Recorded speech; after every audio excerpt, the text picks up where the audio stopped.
আমার দুনিয়ার আযাব, এটাকে এভাবে ভয় করো। কেন? আমি আল্লাহ দুনিয়ার আযাব শুধু পাপীকে দেই না, পাপী ভালো উভয়কেই সমানভাবে দুনিয়ার শাস্তি যখন আসে তখন উভয়ের উপরে দেয়। এটা আল্লাহর নিজাম। দুনিয়াতে যখন ঝড় ওঠে, তুফান আসে, ঘূর্ণিঝড় আসে, জলোচ্ছ্বাস আসে, মহামারী আসে, ভূমিকম্প আসে, কোনো না কোনো আযাব গজব আসে, তখন সেটা কি শুধুমাত্র পাপীদের ঘর ভাঙ্গে?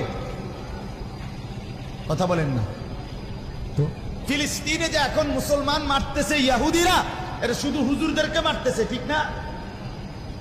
শুধু পাঞ্জাবিওয়ালা করে রোহিঙ্গা মুসলমান যাদেরকে আপনার মায়ানমার আরাকান থেকে তাড়াইয়া দিছে, 10 লক্ষের চাইতে বেশি মুসলমান যে বাংলাদেশে এসে আশ্রয় নিছে, এরা সব হুজুর, এরা সব পাঞ্জাবিওয়ালা ছিল।